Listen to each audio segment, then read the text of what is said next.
Ele devia saber, mas se ele devia saber, por que ele devia saber? Porque ele estava lá, né? Se você volta no tempo e olha ali para os anos 2005, 2006, o presidente Lula, na época presidente da República, no entorno ali do mensalão, era ele não sabia de nada. E ele não teve nenhuma retroação, nenhuma ação sobre ele na situação ali do mensalão. Uma pergunta já meio assim, tensa, né? Quem que é hoje a pessoa mais importante na política que fica por trás dos bastidores? É o Michel Temer mesmo? Então, o Michel Temer, Hum. todo mundo que vivencia aí na prática política sabe que ele exerce sim uma influência bem grande.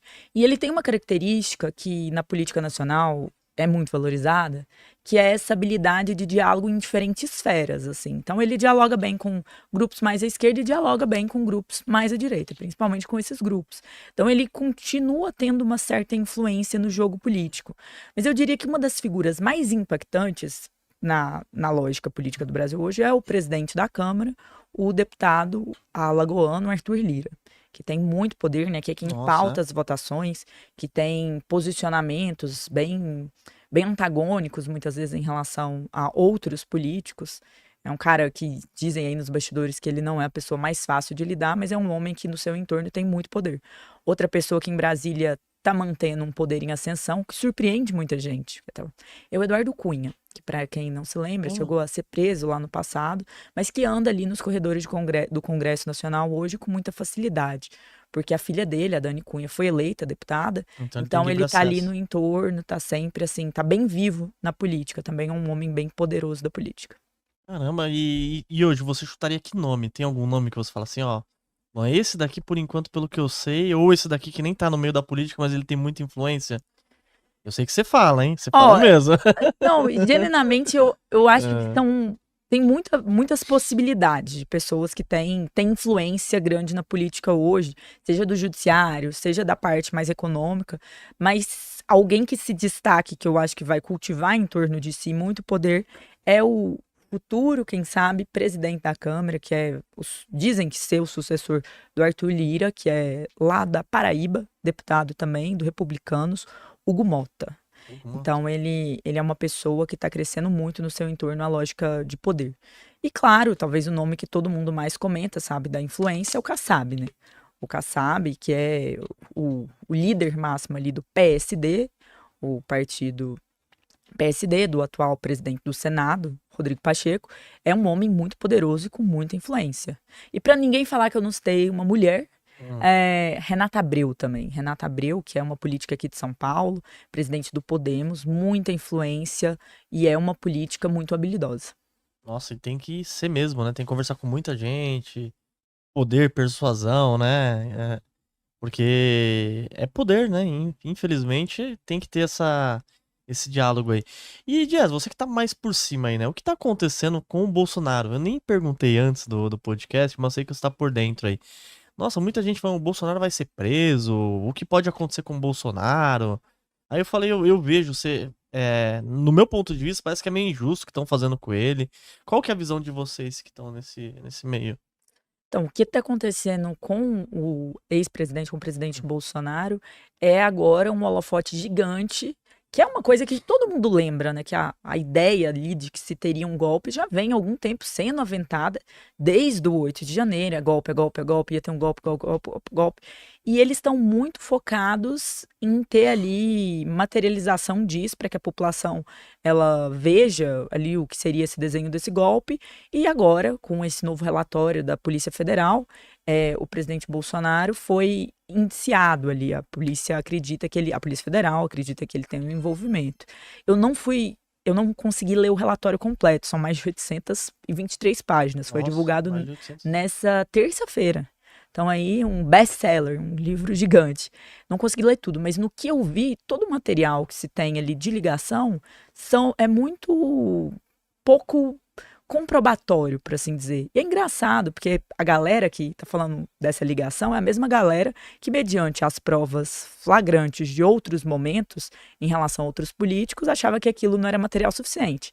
A galera que agora acredita fielmente na delação é a galera que não acreditava na delação antes. Então a gente vê aqui no Brasil hoje um desenho forte do 2 pesos e 2 medidas. Claro, tem que ser investigado, tem que ter o devido processo legal, tem que ter todo o cuidado do mundo, e avaliar ali, porque fica claro que alguns nomes ali têm algum grau de envolvimento com planos que não são republicanos, né? Estão se falando muito aí desse plano aí de assassinato do presidente Lula, do vice-presidente da República, Geraldo Alckmin, na época eleito. Então, assim, isso tem que ser investigado, ninguém está dizendo que não tem. Mas eu acho que a gente precisa ter cautela com incriminar e julgar antecipadamente. E aí o presidente Bolsonaro agora, bem nesse holofote, até hoje deu uma declaração admitindo ali da possibilidade de, quem sabe, usar, né, o entorno dele, gostaria que ele fosse até uma embaixada pedir até mesmo Caramba, asilo político. político. É um tempo, e isso tudo movimenta muito a política nacional. Nossa, Né? ele fez o quê? Um vídeo, um comunicado falando disso daí? A imprensa ventou, ele chegou a falar em Sei. entrevista, ele deu uma entrevista nessa semana falando ali do que o deputado federal Marcelo Van Hatten, ele foi indiciado pela Polícia Federal por um discurso que ele fez na tribuna. E o artigo 53, ele é claro, né, que quaisquer opiniões do parlamentar, elas são invioláveis, né, imunidade parlamentar. E foi uma situação onde ele fez uma crítica ao atual diretor da delegado Polícia Federal ali. Então, a partir disso, ele foi realmente ali indiciado. E o presidente Bolsonaro fez uma fala sobre esse momento, sobre essa situação, e até o presidente da Câmara, ontem que eu mencionei que Arthur Lira, fez um discurso enfático, discordando dos indiciamentos de 2 deputados federais, Marcelo Van Hatten e, se eu não me engano, Cabo Gilberto, que teriam sido levados nessa investigação aí da Polícia Federal, que é bem diferente da investigação ali da lógica do golpe. Então, é um momento que o Brasil está bem conturbado e a população assiste isso muitas vezes sem entender o que está acontecendo. E é até bom mencioná-lo, porque a razão pela qual eles estão dizendo que o Bolsonaro sabia é uma teoria jurídica, assim, eles estão fazendo algumas relações com algo que se chama teoria do domínio do fato, que é uma teoria que quem lembra do Mensalão vai lembrar que é uma teoria que é aquilo. Ele devia saber, mas se ele devia saber, por que ele devia saber? Porque ele estava lá, né? Se você volta no tempo e olha ali para os anos 2005, 2006, o presidente Lula, na época presidente da República, no entorno ali do Mensalão, ele não sabia de nada. E ele não teve nenhuma retroação, nenhuma ação sobre ele na situação ali do Mensalão. E agora, essa mesma teoria que eles jogam, ele devia saber, está sendo em um certo grau aventada.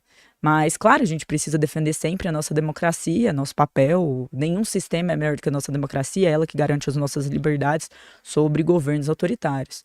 Mas um pilar muito importante disso é também valorizar tanto o direito da defesa, mas também a liberdade de expressão. Especialmente, assim, não mais, mas quando a gente olha para os nossos parlamentares, a gente precisa respeitar a imunidade parlamentar, porque senão a gente vira uma ditadura. Eu vi até uma análise de um cara falando assim, pelo processo, o Bolsonaro não tem culpa nenhuma. Mas ele ficou sabendo, ouvindo, tipo assim, ele escutou. Aí o cara fez uma análise assim, ele falou assim, imagina, o policial tá tomando um café num restaurante ali, numa padaria. Aí ele escuta alguns caras falando, talvez a gente pode roubar, talvez não, veja bem. Aí eles dão essa teoria. Que assim, o policial não pode ir lá e falar, você roubou e tal, né? Então eles têm umas teorias que eles querem que cola, mas não cola, né, na verdade. Não, perfeito. E aqui, o que eu minha opinião moral. E aí existe uma dicotomia entre o que é moral, o que é imoral e o que é crime. Muitas coisas imorais podem não ser crimes. E aqui, nesse caso, cabe à lei, cabe à lógica legal punir o que for, de fato, crime. Assim, eu adoraria uma lei que punisse a imoralidade, mas a gente não tem isso necessariamente escrito ali. E quando a gente olha para essa situação do presidente Bolsonaro, a gente precisa avaliar, né? Se ele soubesse que existia esse plano, cabia a ele tomar as devidas providências, eu, no lugar dele, tomaria. Eu acho que é a medida e a forma correta de se valorizar uma república e de se valorizar uma democracia. Mas disso, fazer uma ilação de que é um crime ou que deveria estar preso ou qualquer coisa diferente, existe um grau muito grande. E eu vou até além. Do que até agora foi apresentado, do que até agora que eu consegui chegar, tô ali na página 200 e pouco, Nossa. até agora são outros falando sobre ele. Então, tem até alguns momentos em que eles tratam, nos relatórios passados já faziam isso, que eles estavam meio irritados com ele. Eles chegam a usar um palavrão e falar 4 linhas da Constituição é o Sei. C ali. Então, assim, porque deles falarem assim, a gente não pode deixar de dissuadir, a gente tem que tomar cuidado. Então, existia também uma certa... O documento, no geral, também mostra uma certa impaciência dos nomes ali, tanto do Mário Frias, né, que tá sendo... Mário Frias, não, perdão. Do Mário Fernandes, que está sendo ali aventado como o grande mentor, talvez, intelectual disso, com o próprio presidente Bolsonaro. E aí se faz uma lógica seguinte que é, tá, se aconteceu o exemplo, imprimiram lá um documento no Palácio do Planalto quando ele estava no Palácio do Planalto. Quantos metros quadrados tem o Palácio do Planalto? Será que necessariamente ele viu? Será que necessariamente ele corroborou? Será que necessariamente ele sabia? E se entra numa longa discussão sobre isso. E aí o que mais me incomoda dentro dessa discussão não é nem se é válido ou se não é. O que mais me incomoda é o que eu falei antes, que é 2 pesos, 2 medidas. Em uma situação muito semelhante, talvez muito mais grave, com mais provas, numa situação que roubou dos nossos cofres públicos, a gente viu que ele não sabia de nada colou para muita gente. Então, assim, as pessoas precisam ter parâmetros justos iguais, na minha perspectiva, para os 2 grupos políticos. Isso geralmente não tem, né? Não tem. Eu sou avessa, assim, inclusive eu sou avessa à ditadura. Eu acho que, inclusive, o processo em si que a gente está lendo mostra que as mensagens são extremamente idiotas. O plano em questão, ele é um plano impossível, improvável. Parece os Trapalhões fazendo algum tipo de desenho na cabecinha deles do que seria isso. Sou avessa a qualquer tipo de lógica ditatorial. Sou muito, muito a favor da nossa liberdade. Mas quando a gente olha para toda uma situação hipercomplexa, a gente precisa avaliar com muito cuidado, porque a gente está falando de uma pessoa também que está muito próxima à população. Uma pessoa que não vale só ir lá e acusar, porque a gente tem visto muito isso, né? A gente tem visto, às vezes, no Brasil de hoje, uma situação onde a verdade não é o que está no fato. A verdade é o que eu quero. Então, se eu gosto, se eu odeio o Bolsonaro, eu leio e falo, prender agora. Porque mas se trocar Bolsonaro e escrever o nome de outro político, não, gente, não é bem assim, não tem materialidade, é só alguém diz. Então, e principalmente o nosso sistema jurídico não pode ser assim, né? Isso que a gente mais tem que valorizar. Diga quem é a pessoa e eu diria o crime que ela cometeu, né? É bem isso que estamos vivendo, né, Jesus? Nossa, perfeita. E se for meu amigo, não cometeu nada, tava Exatamente. lá. Tava só passando, né? Não, você começa a olhar assim, até pra gente falar nomes aqui é complicado, pessoal. E quem tá acompanhando a gente, que deixa seu like, se inscreve no canal. Para analisar ações, BDRs, fundos imobiliários, acesse a plataforma do Investidor 10. Inclusive, para você gerenciar a sua carteira, saber quantos de dividendos você vai receber. Inclusive, eu deixei a carteira da minha filha, a Laurinha, ela tem 3 anos e já invisto para ela. Todos os ativos tá no link aqui embaixo.